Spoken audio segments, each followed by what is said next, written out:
2:30 మధ్యలో నేను last seat నాది, బ్యాక్ ఎండింగ్ సీట్ నాదే. 2:20 ఆ మధ్య టైంలో ఇలాగా లోపల తలుపులు దబదబా గుద్దుతున్నారండి. నా బ్యాక్ డోర్ అద్దాలను గుద్దుతున్నారు.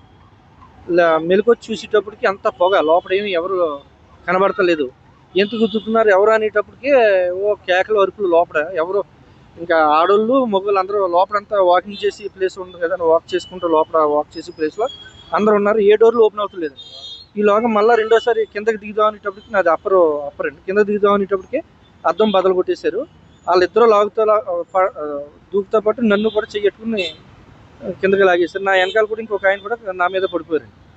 కింద పడిపోయాక ఒక 2-3 నిమిషాలు ఏం మాకేం తెలియదు. అప్పుడు బస్సు పక్క ఆపి ఉందండి. లేచి చూసేటప్పటికి ఆల్రెడీ ఫ్రంట్ అంతా కాలిపోయి ఫైర్ అయిపోయి పేలిపోతుందండి. టప్ టప్ టప్ సౌండ్తో పేలిపోతుంది. ఇంకా మాకు ఇదంతా బ్లడ్, మొత్తం ఈ షర్ట్లో ఎన్ని బ్లడ్ తోటి మేము అలా 2 నిమిషాలు పక్క కూర్చోబెట్టి, వాళ్ళు ఎవరో మొత్తం వెహికల్స్ కూడా ఎక్కడెక్కడ స్టాప్ అయిపోయినాయి మాట.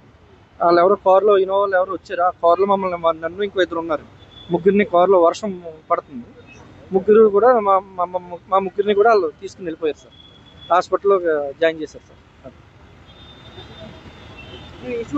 మన JNT opposite Bharat petrol bunk దగ్గర బస్సు ఎక్కాను. మెయిన్ మాకు ఇచ్చిన బస్సు రాలేదు, ఇంకొక బస్సు ఎక్కించి తీసుకెళ్లారు. మళ్ళీ వైజంక్షన్ వచ్చాక మాకు ఏ నెంబర్ బస్సు ఇచ్చారో ఆ బస్సులోకి మార్చారు సార్. ఆ తర్వాత మామూలుగా బస్సు కంటిన్యూ వెళ్ళిన తర్వాత రాజమండ్రి దగ్గర పందలపాక బెక్కోల్ మండలం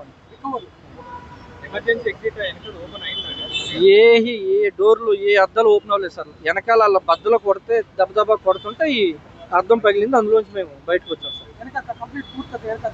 పెద్ద అద్దం కాదు సార్, ఓన్లీ డోర్ కున్న అద్దం అందులో ఉంచండి. అందరూ చాలా ట్రై చేసి అప్పర్ 19 అండి, జూన్ 19 లాస్ట్ నేను దిగలేదు సార్. మెలకు వచ్చేటప్పటికే డోర్ని బద్దలు కొడుతున్నారు.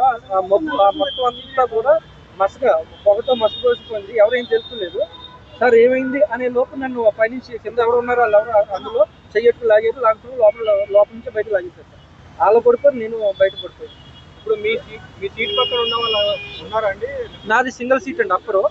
కింద కూడా మరి ఎవరు ఉన్నారో తెలీదు. నా పక్కన డబల్ అండి. ఓకే అండి. ఓకే.